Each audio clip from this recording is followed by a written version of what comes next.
Hello dear learners, আজ আমি বার্টল্ট ব্রেক্ট রচিত একটি play mother Courage and her children এটার বাংলা সামারি আলোচনা করব। আমি খুব সহজে এবং সামারিস্ট ওয়েতে আলোচনা করব। আশা করি আপনাদের জন্য অনেক হেল্পফুল হবে এবং বুঝতে সুবিধা হবে। So, the play is set during the 30 Years' War, a real war in Europe 1618 and 1648. তো এই নাটকটি মূলত গঠিত হয়েছে 30 বছরের একটি যুদ্ধের সময়ে, যেটা একটা সত্যিকারের যুদ্ধ ছিল ইউরোপে, যেটা 1618 থেকে 1648-এর মধ্যে ঘটেছিল। It follows Mother Courage, a woman who tries to make money by selling goods from her wagon to soldiers. তো এই কাহিনীটা মূলত সেন্ট্রাল ক্যারেক্টার মাদার কারেজকে নিয়ে রচিত, যিনি একজন মহিলা বা সাহসী মহিলা, যে হচ্ছে তার ফুডকার্ট, এখানে ওয়াগন বলতে ফুডকার্টকে একটা বোঝানো হচ্ছে। তো ফুডকার্টে করে গুডস অথবা ফুডস এসব বিক্রি করতো সেই সময়, যুদ্ধের সময় সোলজার্সদের কাছে। এক কথায় ওই সময় যে যুদ্ধ চলছিল সেই সময় সোলজার্সদের কাছে সে গুডসগুলো বিক্রি করতো আর কি, আর এভাবে সে টাকা আর্ন করতো। She travels with her 3 children, সে তার 3 বাচ্চাকে নিয়ে আর কি ভ্রমণ করতো বা এখান থেকে ওখানে যাইতো। Even though the war brings her business, it also brings loss and pain. যদিও এই যুদ্ধের মাধ্যমে সে তার বিজনেসে সফলতা পেয়েছিল বা উন্নতি হচ্ছিল তার বিজনেসে, কিন্তু এই উন্নতির পরেও মধ্যেও সে অনেক কিছু হারায় এবং অনেক পেইনও পায়। এক কথায় এই প্লের মাধ্যমে আমরা জানতে পারবো তার 3টা বাচ্চা আর কি এক পর্যায়ে মারা যায়। এরপর আমরা মেইন ক্যারেক্টার্সগুলো জেনে নিব। প্রথম ক্যারেক্টার বা সেন্ট্রাল ক্যারেক্টার মাদার কারেজ। তার আসল নাম মূলত Anna Fierling, a strong, smart and but stubborn women who runs a travelling shop. তিনি একজন স্ট্রং, স্মার্ট এবং জেদি একজন মহিলা, যে হচ্ছে একটা ভ্রাম্যমান আর কি একটা শপ চালু করেছে বা ভ্রাম্যমান একটা বিজনেস চালু রেখেছে। Eilif, her brave older son who becomes a soldier. তো এলিফ হচ্ছে মাদার কারেজের বড় ছেলে, যে কিনা সাহসী এবং হচ্ছে একটা পর্যায়ে সে সোলজার হয় বা সৈনিক হয় আর কি পেশাগতভাবে। এবং এখানে কিন্তু এই নাটকটিতে এলিফকে বেশ ড্যাশিং আর ব্রেভ হিসেবে বর্ণনা করা হয়েছে। এরপর আসে সুইস চিজ হচ্ছে মাদার কারেজের ছোট ছেলে, যে কিনা অনেক অনেস্ট এবং hardworking, who her honest younger son who works as an army paymaster. তো এখানে তার ছেলে বেশ অনেস্ট এবং সে একটা পর্যায়ে পেশাগতভাবে আর্মি পেমাস্টার হিসেবে জব করে। এক কথায় আর্মিদেরকে স্যালারি পে করার জন্য সে জবটা আর কি বেছে নেয়। ক্যাথরিন, হার মিউট কনস্পিক ডটার, কাইন্ড অ্যান্ড ইনোসেন্ট। তো ক্যাথরিন এখানে একটা অনেক ইম্পর্ট্যান্ট ক্যারেক্টার। সে কথা বলতে পারে না এবং এটা বেসিক্যালি আইরনিক্যালি আর কি প্রেজেন্ট করা হয়েছে। তো তার মেয়ে বেশ কাইন্ড এবং innocent. The chaplain, the cook, এই দুটো হচ্ছে এখানে মাইনর ক্যারেক্টার। তো the chaplain, a man who supports Mother Courage and represents religion. তো এই চ্যাপলেন হচ্ছে মাদার কারেজকে সাপোর্ট করে এবং ধর্মকে রিপ্রেজেন্ট করে এখানে। The cook, a man who travels with courage and helps her. তো দ্য কুক হচ্ছে কারেজের সাথে ট্রাভেল করে এবং তাকে বিভিন্ন কাজে সহায়তা করে। তো এই ছিল আর কি সেন্ট্রাল ক্যারেক্টারগুলো বা মেন ক্যারেক্টারগুলো। তো আমি এই সামারিটা সিন বাই সিন আর কি আলোচনা করার চেষ্টা করছি এবং খুব সংক্ষেপে দিয়েছি। তো প্রথম সিনে দেখতে পাই যে ওয়ার ব্রিংস বিজনেস, এক কথা কীভাবে ওয়ারের মধ্যে বা যুদ্ধের মধ্যে মাদার কারেজের বিজনেসে সফলতা আসে সেটা আমরা দেখব। Mother Courage is pulling her wagon with her kids. তো প্রথম সিনে দেখা যায় যে মাদার কারেজ সেন্ট্রাল ক্যারেক্টার, সে হচ্ছে তার বাচ্চা কাচ্চাদের নিয়ে ওয়াগনটা বা ফুড কার্টটা টেনে এক জায়গা থেকে আরেক জায়গায় নিয়ে যাচ্ছে বিজনেস করার জন্য। She tries to sell things to soldiers. তো যুদ্ধের সময় আর কি সোলজার্সদের কাছে বা সৈন্যদের কাছে সে তার পণ্যগুলো বা গুডসগুলো আর কি বিক্রি করার চেষ্টা করছিল। Her son Eilif is recruited into the army. তো তার বড় ছেলে ইলিফ, তাকে হচ্ছে আর্মিতে নেওয়া হয়েছে বা সে হচ্ছে আর্মিতে জয়েন করেছে, যদিও সে আর কি চাচ্ছিল না সে তার ছেলে আর্মিতে জয়েন করুক, কিন্তু তারপরেও সে চলে যায়। She tries to stop him but he goes anyway. She is sad but still keeps doing business. সে এটা নিয়ে দুঃখ প্রকাশ করে যে তার ছেলে নিষেধ করা সত্ত্বেও আর্মিতে জয়েন করেছে, কিন্তু তারপরেও সে পরবর্তীতে মন ঠিক করে সে বিজনেসে মনোযোগ দেয় এবং তার বিজনেসটা রানিং রাখে। এক কথায় তার বিজনেস নিয়ে সে কখনো হাল ছাড়ে না। তারপর সেকেন্ড সিনে আমরা কি দেখি, ইয়ার্স লেটার। তো কিছু বছর পরে এলিফ রিটার্নস অ্যাজ এ হিরো। তো এলিফ হিরো হিসেবে আর কি ফিরে আসে, বা তাকে অনেক সবাই প্রেইজ করে, প্রশংসা করে। কিসের জন্য? যে he tells how he killed peasants and stole cattle for the army. তো বেসিক্যালি সে হচ্ছে আর্মিতে জয়েন করার পরে অনেক স্টুপিড আর কি কাজকর্ম করে, যেমন হচ্ছে সে কৃষকদেরকে মেরে ফেলে, মানে এক কথায় তার পাওয়ার খাটিয়ে আর কি, আর্মির পাওয়ার খাটিয়ে সে হচ্ছে কৃষকদেরকে মেরে ফেলে এবং তাদের যে গবাদি পশুগুলো ছিল, ছাগল, গরু, হাঁস, মুরগি, এসব সে তাদের বাড়ি থেকে চুরি করে নিয়ে আসে এবং আর্মিদেরকে সেগুলো দেয় এবং তারা সেগুলো পরে আর কি খায়। তো mother Courage is proud but worried. Mother courage এইসব জেনে সে একদিক দিয়ে প্রাউড হচ্ছিল, কিন্তু আবার চিন্তিত হচ্ছিল যে এগুলো তো ডিসঅনেস্ট কাজকর্ম। War is still going on and her business depends on ইট।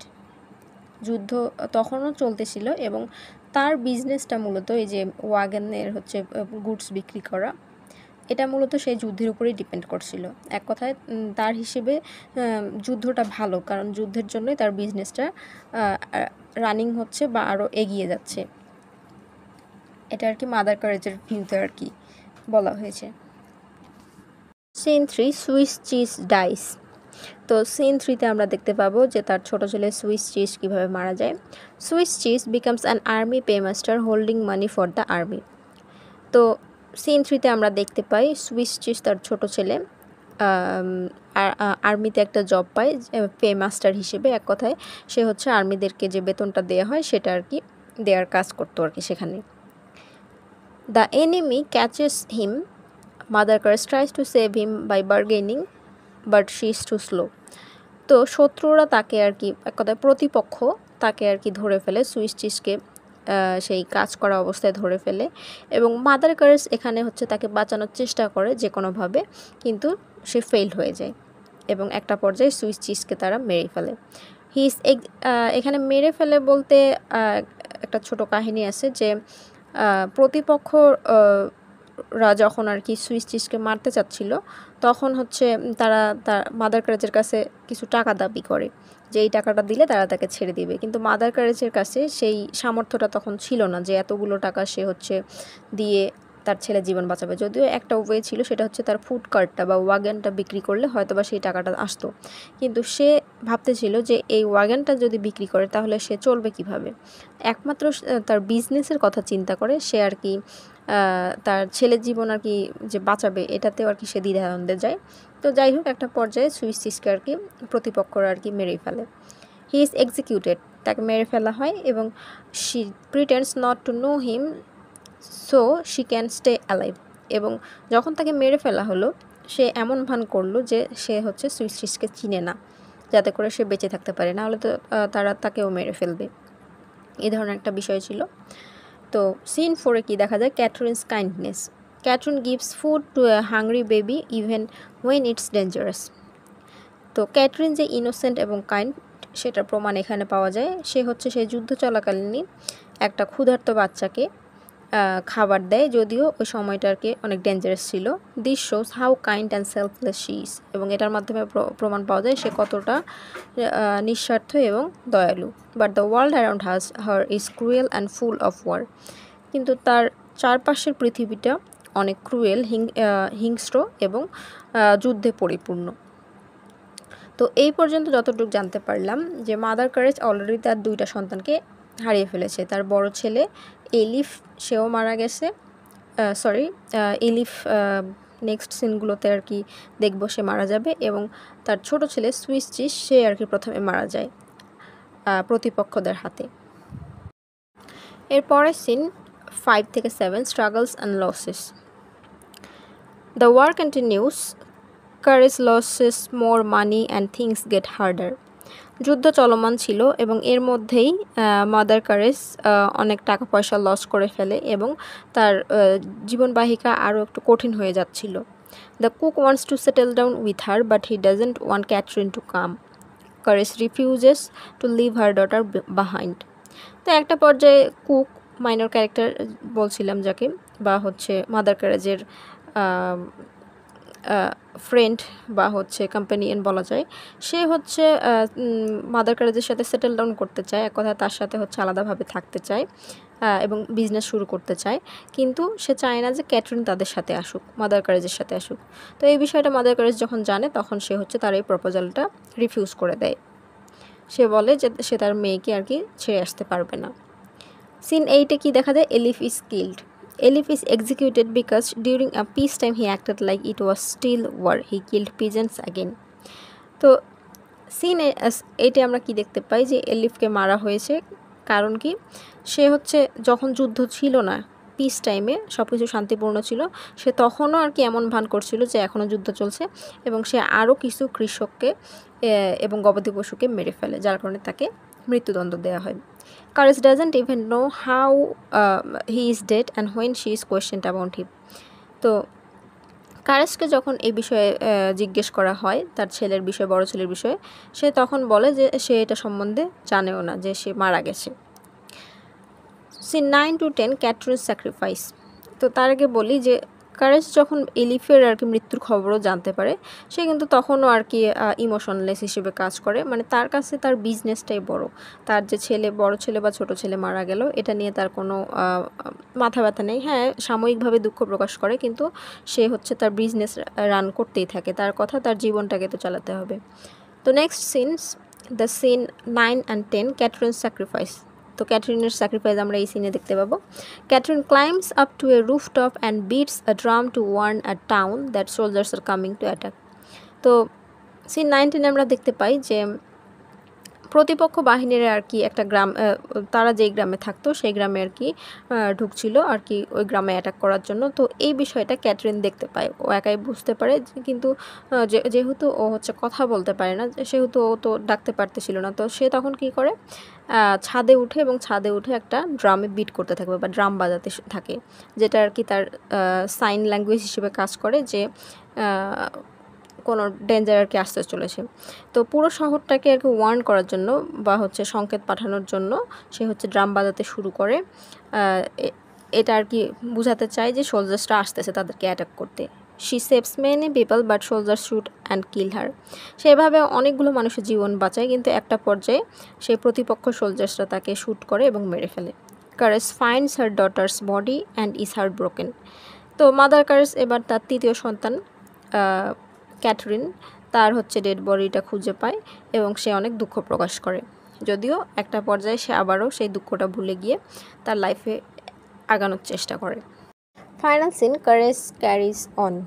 তো শেষ দৃশ্যে আমরা দেখতে পাই কারেজ থেমে নেই, সে হচ্ছে তার জীবনের কি চলমানই রয়েছে।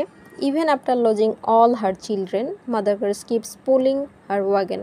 তো তার 3টে সন্তানকে হারানো সত্ত্বেও, বা তারা যে মারা গেছে এই বিষয়টা মাথায় রাখা সত্ত্বেও, সে তার ওয়াগনটা বা তার ফুড কার্ট বা তার বিজনেস সে সেটা কন্টিনিউ করে চলেছে, সেটা থামিয়ে রাখেনি। She is tired and full of sorrow but she refuses to give up. সে ক্লান্ত এবং দুঃখে ভরাক্রান্ত, কিন্তু সে হাল ছাড়তে রাজি নয়। মানে তার কথা, জীবনে যেহেতু চলতেই হবে, সুতরাং হাল ছাড়া যাবে না। The war continues and so does her life. যুদ্ধ যেভাবে কন্টিনিউ ছিল এবং সেভাবে তার জীবনও সে কন্টিনিউ রেখেছিল। তো এই ছিল আর কি পুরো সামারাইজড একটা গল্প, mother Courage and her children এটার। তো এই এই প্লেটার হচ্ছে মেইন মেসেজ বা থিমগুলো আমি সিম্পল ওয়ার্ডে বলতেছি। সেটা হচ্ছে ওয়ার ডিস্ট্রয় লাইভস, যুদ্ধ আর কি জীবন ধ্বংস করে দেয়। People suffer while others profit from war. যেখানে যুদ্ধের সময় যেখানে অন্যরা হচ্ছে প্রফিট করতেছে, লাভ করতেছে, কিন্তু সে পাশাপাশি মানুষজন সাফারও করতেছে বা ভোগান্তিতেও থাকে। Trying to stay neutral in a cruel world can lead to loss. আচ্ছা, একটা হিংস্র পৃথিবীতে নিউট্রাল থাকতে চাওয়ার চেষ্টা করলেও সেই মানুষগুলোরই লস ফেস করতে হবেই। Even strong people like Mother Courage can't escape the pain of war. আরেকটা মেসেজ আমরা কী পাই এখানে, যে এই যুদ্ধের যে ভয়াবহ পেইনটা, এটা আর কি মাদার ক্যারেজের মতো একটা স্ট্রং মহিলাও আর কি এই যুদ্ধের ভয়াবহ পেইন থেকে নিজেকে সরাতে পারেনি, তাকেও এটা ফেস করতে হয়েছে। তো এই ছিল Mother Courage and her children প্লেটির সামারি, যেটা আমি খুব সহজভাবে এবং শর্টলি আর কি বলার চেষ্টা করেছি। আশা করি ভিডিওটি আপনাদের ভালো লাগবে। যদি ভালো লেগে থাকে অবশ্যই আমার চ্যানেলটি সাবস্ক্রাইব করবেন, ভিডিওগুলো শেয়ার করবেন এবং এই রিলেটেড প্লে বা হচ্ছে নভেলস এসব পাওয়ার জন্য অবশ্যই কমেন্টে জানাবেন। Thank you.